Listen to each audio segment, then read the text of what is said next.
Welcome to the Ironwood Gym. A couple weeks ago I had a video that I put out talking about how can I replace the squat. So that was completely in reference to just your average person going to the gym, doesn't want to squat, or maybe can't squat. Maybe they had a doctor tell them they can't squat, or they have some issue that doesn't allow them to squat. And I just basically talked about how it's not absolutely necessary to squat when it's not a part, there's no necessity to squat.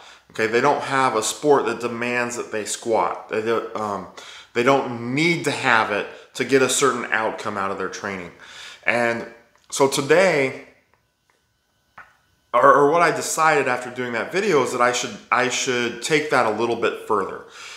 And go into two other population groups and make a video for each one. So the first one that I'm going to cover today is going to talk about athletes. So I'm going to look back at my time as a coach at the college level, a college strength coach, and go over things of how to put the squat or replace the squat when an athlete or a team can't squat. And then the next video that'll come out, I'll dig into what to do if you're a lifter, if you're a power lifter, if you're a weightlifter, a strongman athlete, a CrossFit athlete, if you're a lifter that really needs to be squatting, but for some reason can't. Or maybe just your hardcore lifter that doesn't compete, but they really are serious about training and serious about lifting heavy and really like to squat and they can't. So that'll be part 3. Today we're going to go with part 2, and that's talking about kind of more along the lines of the college setting. And certainly you can get something from this if you're in the professional setting or the high school setting or the private setting if you're working with athletes. So basically, you know, if you're working with athletes, you're going to have 3 different authoritative figures, and that's not the correct term here, but 3 different categories of people can tell you that an athlete or a team is not going to squat. I'm going to start out with the athletic trainer, okay, and then I'm going to move on to the head coach of the team, the sport coach, the football coach, the volleyball coach, or whatever the case may be, and then I'm going to move on to the athlete themselves. So looking at the athletic trainer, first off, if you are a strength coach, you should have a good relationship with the athletic trainer for that whatever team you're working with. And if you're working with multiple teams, you may need to have a good relationship with multiple athletic trainers. That is very important for the well-being of the team. Okay, but there's going to be times, and this doesn't always happen. Sometimes it's very difficult to get along with the athletic trainer. Maybe they're overbearing. Maybe they have completely different views on training than what you do, and so that they put restrictions on you that make it hard to do your job. That's a different discussion. We're solely going to look at the squat, and there's going to be times as a strength coach that the athletic trainer is going to come to you and say, this athlete cannot squat. And as the strength coach, the first thing you need to do is start that discussion. Okay, are you sure they can't squat? Maybe we could squat light. Maybe we could squat. Maybe we could do this in the place. What are my real limitations? What is the injury we're looking at? And how can we still continue to train without further aggravating that injury? Okay, so that's your discussion that you're going to have and dig into the specifics of what's going to bother the athlete, what's going to cause more harm, what's going to put them in unnecessary pain. As far as deciding what to do, you can sit down and come up with a plan with the athletic trainer, or you can take it upon yourself and work with the athlete kind of one-on-one. Hey, you're going to do this right now instead of squatting. But the first thing that I would try to do is, hey, can we still squat, but maybe just decrease the load? Instead of having them, let's say the team is at 80% for the day, maybe move them down to 50% or 30 or 40%, so we can still go through that range of motion, because that's important for the athletes to be able to move through those ranges of motion. Even though the load might be significantly lighter than what you had planned. Now, some of this is going to depend on what the injury is. And I can't sit here and go through every injury. I can't detail a plan for every injury, or especially not knowing what the extent of the injury is. In season, out of season may dictate different things. But having a ballpark view of what the injury is. Why can't they squat? If they can't go lighter, so we're going to limit it down now to they cannot go lighter. That is not an option. But the athletic trainer is still telling you they can't squat. Maybe it's an upper body injury. In that case, talk to the athletic trainer and discuss the resources that you have available to you. Maybe you have cambered squat bars, maybe you have safety squat bars that you can utilize that still would allow them to squat. And that may not be in the mindset of the athletic trainer. Their initial function is they can't get their arms back because it's a shoulder injury. They can't get their arms back to squat. Okay, we can use a safety squat bar as long as they can have that pad sitting on their shoulders or on their traps. We can use a safety squat bar. We can use a cambered bar where they can have their arms down. If it's a hand or wrist injury, the same type of thing. They may not be able to hold on to a bar. They definitely can't go to a front squat, but they may be able to do a safety squat bar where they just grab those handles in front, or a cambered bar where they can put their hands down low and it doesn't put stress on the wrist.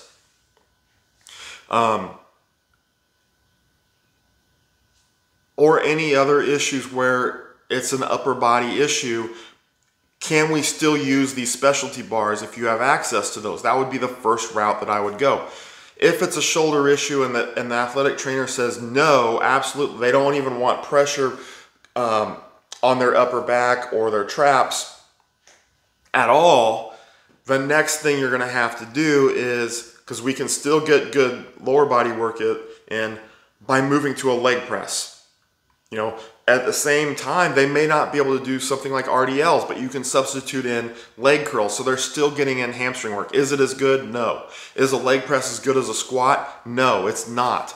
But it is sufficient to keep them training and to keep them physically prepared for when they return to their sport, if they're completely out and not participating in practice or games.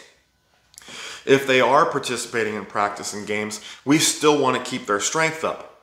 Remember, squatting is not the end goal. So if we can substitute things to keep, all strength and conditioning is general work for athletes. It's GPP. So if we can keep their general strength up, they will be fine in their sport. Okay? So let's get off upper body for a little bit, and now let's look at the lower body. Still, there are times in a lower body injury that even though they can't squat, the athletic trainer does not want them to squat, they may still be able to do things with both legs. So find out what they can or cannot do. Can they still do RDLs? Maybe it's just putting their ankle into that deep flexion. or their knee into the deep flexion that we want to avoid. But by doing RDLs, we can avoid that flexion of the ankle or the flexion of the knee, depending upon what the injury is, and they can still get good posterior chain work and good hamstring work.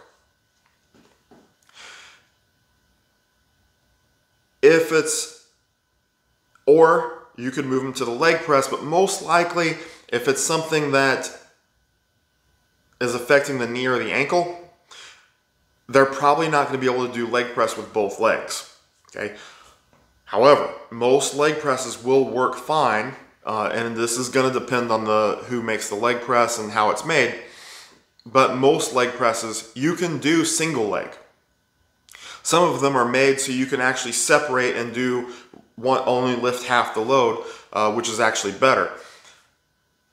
So if they have an injury where they can't utilize one leg, we still want to train the other leg. Okay, we don't want to avoid it. They're going to be getting in rehab on the bad leg through the athletic trainer. Keeping the other leg in shape, you don't really have to worry about creating imbalances because we're not going to be doing this long term. This isn't something we're going to be doing for the next 2 years. All right, it's probably going to be a few weeks, maybe at most a couple months before they get back into utilizing both legs. Worst case scenario, you're dealing with 6 to 9 months, and then you're going to be coming up with a different plan for them entirely. But most of the time, this is a substitution thing where they come in, they can't squat, you're going to have them go do something else, and then they're going to come back to you, and either you're going to resume the workout with the team or you're going to give them something else to do to go to their next exercise. But if they have to go to a single leg thing, the leg press is a good option because a leg press does not necessitate the use of the bad leg. They can just do it with the good leg. Another option would be a single leg box squat, where they stand in front of the box, they put their bad leg up in the air, and they only squat with their good leg to the box and stand back up. You would probably want to start with a higher box, well above parallel, and then gradually work them down. If they need resistance, have them hold plates on their chest. Okay, just have plates or a dumbbell held tight to their chest, and then they can squat from there. And that's a very good way of targeting that good leg while avoiding the bad leg. Okay. The reason I'm giving you these two options, the leg press, single leg press, and the single leg box squat, is because most other single leg work requires the use of the other leg to some extent, or they will utilize the bad leg if they lose balance and try to catch themselves. So, for example, most single leg work, lunges, walking lunges, step ups, they are going to utilize the bad leg even while they're still utilizing the good leg. So we could be putting stress on whatever joint that whether it be the knee or the ankle or the hip, or if it's a muscle issue, we could still be putting stress on those issues even though we're only trying to utilize the good leg. Now, other exercises such as a pistol squat, again, a step up would come into both categories for this. If they were, so if they were to try to do a pistol squat on their good leg, which completely avoids the bad leg, and that's a good thing, okay? But if they were to lose their balance, they are going to try to catch themselves with the bad leg, and that could run us into more problems. So that's another thing that we would want to avoid. In the case, so that's really it as far as injuries. You're going to try to do things that allow you to still utilize the same muscle groups as the squat, but you're going to try to isolate it to only the good leg.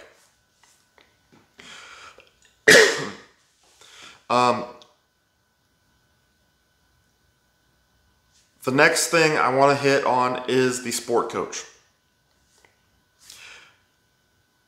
The sport coach is ultimately responsible for everything that goes on with the team.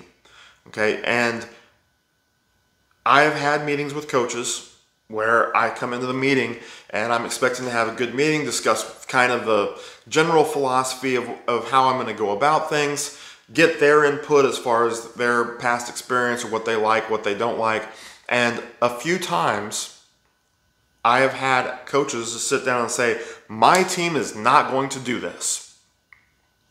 And I am not the type of coach that's going to say, usually, that's going to say, well, then go do it yourself.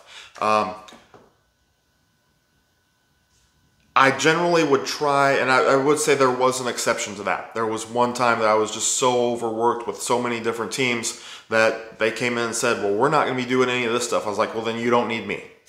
And I was still willing to work with that team, but ultimately they decided to go do their own thing. And I hated that. But it was a really tough situation that I could not balance trying to cater to one specific team when I had so much else on my plate. I think at the time I was writing programs for 10 different teams and implementing all of those workouts. So wanting to cater to one team just wasn't going to fit into the plan. But I've had, early on in my career, I had a track coach say, my team is not going to squat. You can do quarter squats, but they are not going to do full squats. They're not going to do half squats, period, end of discussion. And there are coaches, especially the older coaches, there's a lot of fear when it comes to squatting. They think it's going to hurt their backs, they think it's going to hurt their team's knees, it's going to tear their athletes up, it's going to make them slower. As time goes on, I think that's going to change and squatting is going to become even more acceptable than it is right now. It has changed a lot in the last 20 to 30 years. So a lot of those old thought processes or biases are starting to go to the wayside as we're seeing the results of actually building leg strength through the squat. But with that said, the sport coach is ultimately responsible. So if they say the team is not going to do such and such exercise, in this case, we're talking about the squat, then you have to find a way to replace that. If you decide to take it in and squat without the coach knowing, they're gonna find out. Even if the coach does not attend the workouts, they will find out, I promise you.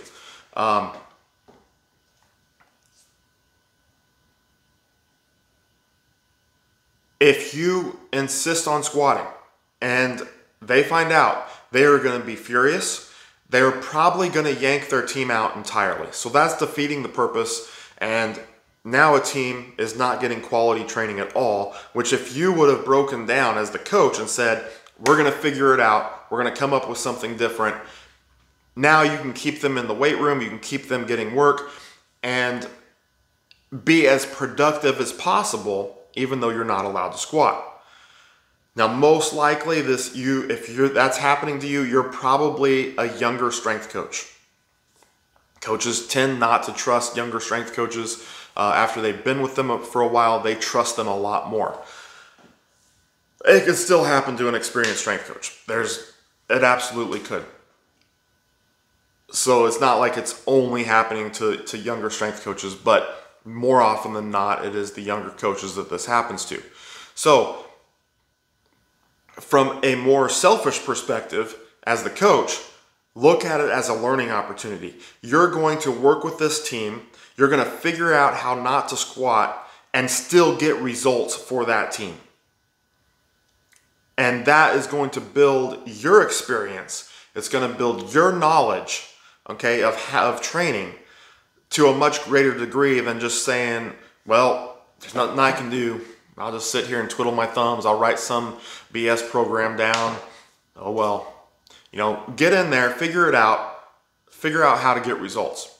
So in that case, you're not allowed to squat. You can do everything else.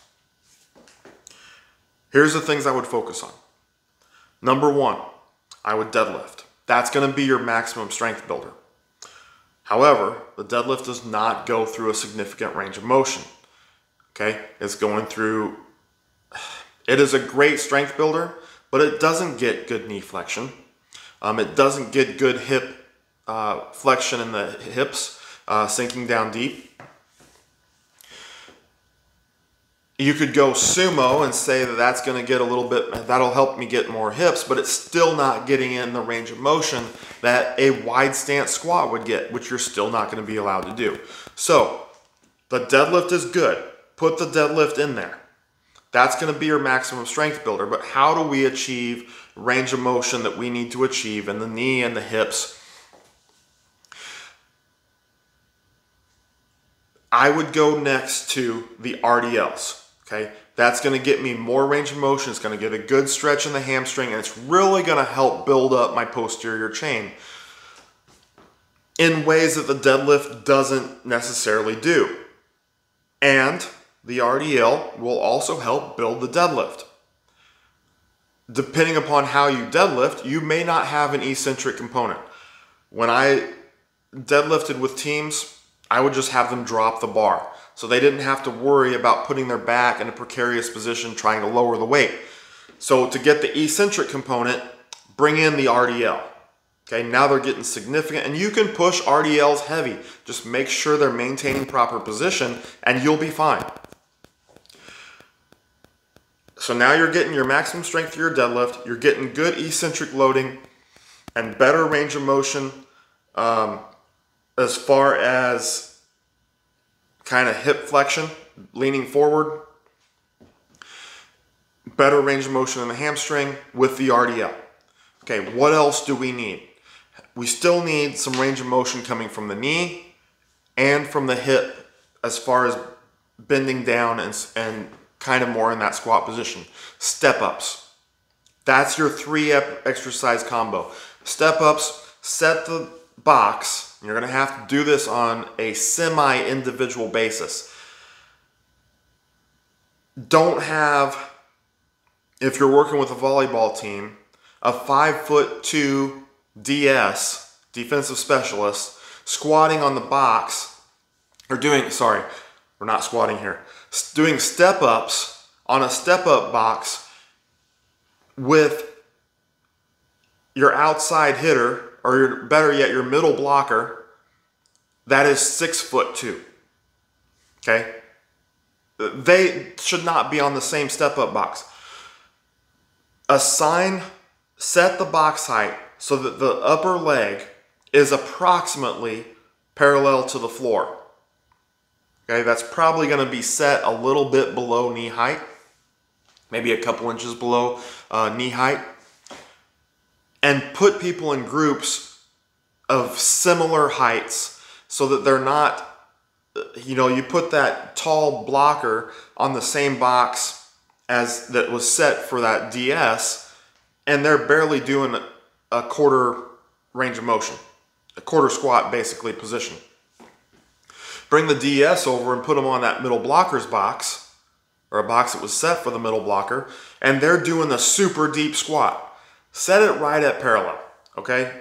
Now, it's not going to be perfect because you are going to have different athletes in different heights, but put people in groups with similar height. The step up is going to accomplish eccentric, okay? They're going to do basically concentric first, but then they've got to lower themselves. Eccentric, it's going to be single leg. It's going to target the hamstrings and the quads, and it's going to get good range of motion that they have to lift from and that they strengthen from in both the knee and the hip. Okay, it's not as deep as a squat could be, but it's still good and significant that will do a good job of strengthening. So that's your 3 exercise combo to replace the squat. Is it as good as a squat? No, the squat will be better than the 3 of those put together. Because each of those things really do something a little bit different. But that's how you're going to train. That's a good way to train everything that you're trying to get, as far as leg strength, as far as hitting the quads, hitting the hamstrings, and range of motion, and still getting your max strength work out of that deadlift.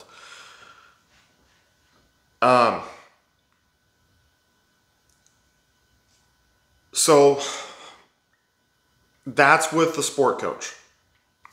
Now, moving on to the athlete themselves. And this doesn't really happen that much, at least in my experience, at the college level. But it can happen. I would see it happening more, especially in the... I've heard of it happening at the high school level. I'm sure that there's... I don't even know about the professional level, because you're dealing with an entirely different personality and sets of demands. Not necessarily demands, but that's a whole nother world. But in the private setting, so you have someone come to you, you're a personal trainer, or you're working at a facility that specializes with athletes, and an athlete comes in, they want to hire you, they said, but I'm not going to squat. And you can put up that argument. You can say, well, these are the things squatting does for you. I can teach you to do it safely. I can do this for you. I can do that for you. And they're going to look right back at you and say, I'm not going to squat. So your income is going to be based off whether you're going to take this client or not take that client. And you can stick to your guns and your principles and say, well, I utilize the squat. I know how to coach it, and if you don't like that, you can go find someone else.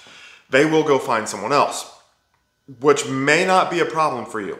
You know, if you have enough income coming in, it's not that big of a deal. But if you need the income, then it may be a better idea to take them and find ways to work around that. And again, I would go back to the same thing that I said about that team. Working with a sport coach, I would go to that same combination. We're going to do deadlifts, we're going to do RDLs, and we're going to do step-ups to accomplish that, to accomplish what we need lower body wise, strength wise, along with getting range of motion and along with still getting quality work in. But those are tough positions to be in, both with the sport coach and with that client or that individual athlete that says they're not going to squat. And it's just one of those things that comes up as a strength coach, that you're going to have to find ways to work with it. My suggestion is not just to put up a wall and just block them out and say, I'm not dealing with it, but find ways to get the job done without squatting. And I know it's a huge pain, and with all the demands that you have on you, if you're working with multiple teams and assisting with football or assisting with other large teams, you're pulled in a lot of different directions, and having to come up with all these new ideas is difficult, but it should be part of the job, and it's your job to figure those things out. Now, in saying all of this, in no way am I advocating for you not to utilize the squat. But when it's necessary to not squat, these are the things that I think you should be thinking about. These are the things that that I have looked at to find ways to work around it. The athletic trainer and working with injuries is an absolute necessity. You have to find ways to get work in with those athletes, so that they're not getting out of shape and they're not losing strength during the time that they are injured and not allowed to squat. With teams and sport coaches, remember, ultimately, they are the boss. It all falls on their shoulders. You are there to assist them. Individual athletes is kind of your prerogative. You know, in the training facility. Now, individual athletes in a team setting at the college, you basically got to tell them, no, this is what the team's doing. Now, for injury concerns, that's a different story. Maybe they haven't talked to the athletic trainer yet due to scheduling or whatever, and they're coming to you and say, hey, we have a workout, I haven't been to the athletic trainer, but this is hurting. Try to work with those athletes and figure it out what you need to do until they can get to the athletic trainer. With that individual athlete, that comes down to money, it's your prerogative. If you don't want to deal with that hassle, then send them somewhere else. But it may be worth your time and effort to actually try to work with them and try to figure out what they can do. And who knows, maybe in the end, you'll end up finding a way to get them to want to try squatting, and it'll all work out good for you. But that is it for today. Check out my previous episode, which I covered how can I replace the squat, basically just for the general fitness person, the person that's just wanting to go work out. Check out my next episode, which will cover how to replace the squat for people that really do need to squat. Power lifters, CrossFit athletes, strongmen, weightlifters, okay? People that squatting is kind of a part of their sport, and powerlifting, it is a part of their sport. So that'll be the next episode. But until then, remember, always be in the pursuit of strength.